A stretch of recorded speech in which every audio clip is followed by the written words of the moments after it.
think it's fair to everybody that people know where they stand.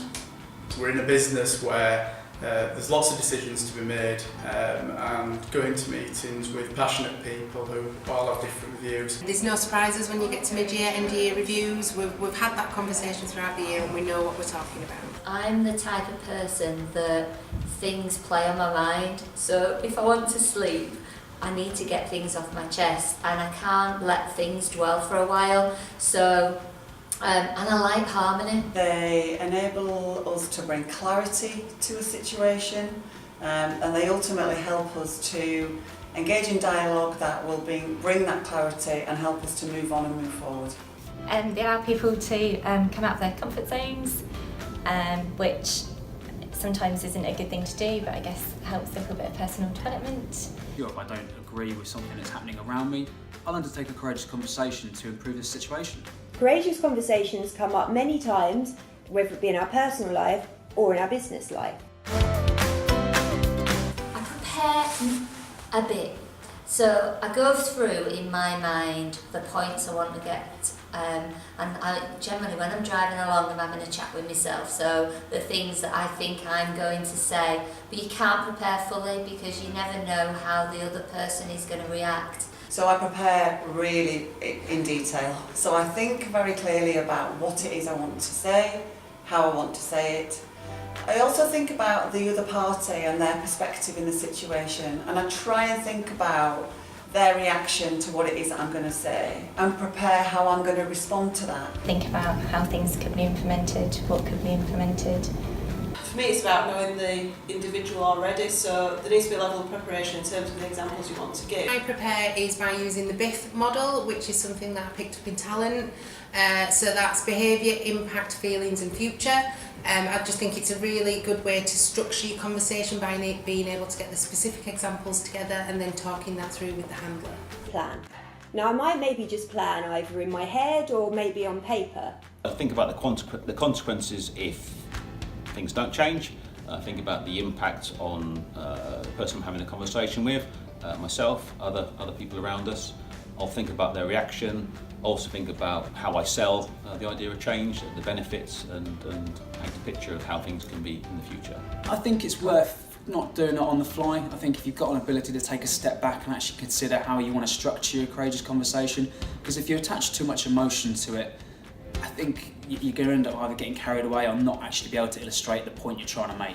Is having a key objective. What do you want the outcome to be?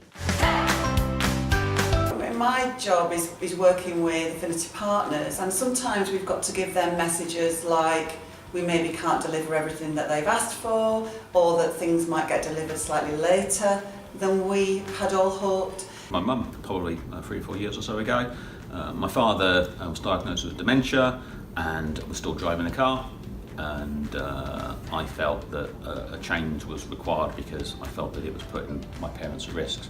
So I had a difficult conversation with my mum to say that I didn't think it was appropriate that my father continued to drive because I felt that it was putting both my mum and my dad and indeed other people at risk.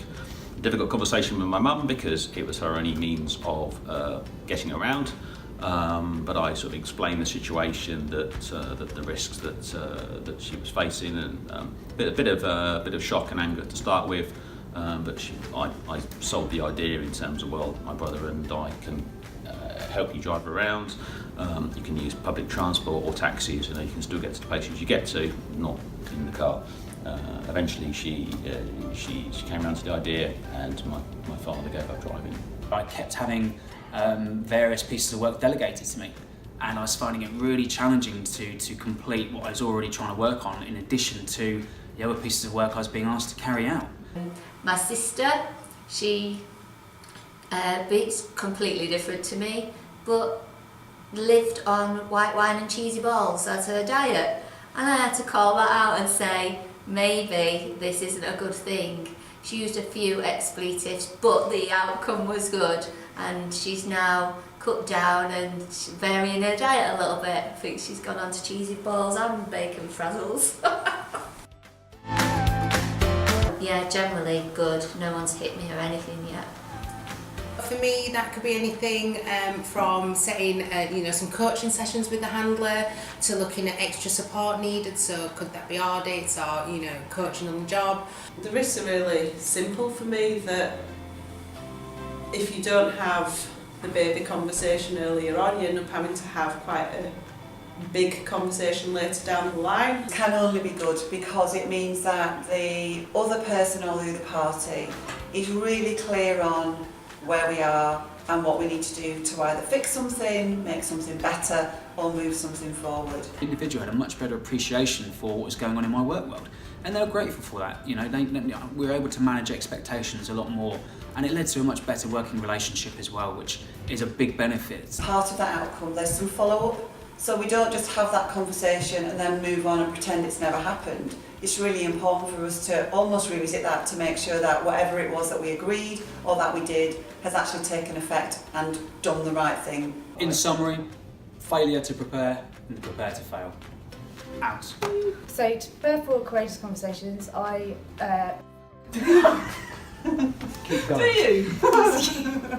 Keep going. Can you put this in the outtakes? I'm just not meant to be on TV.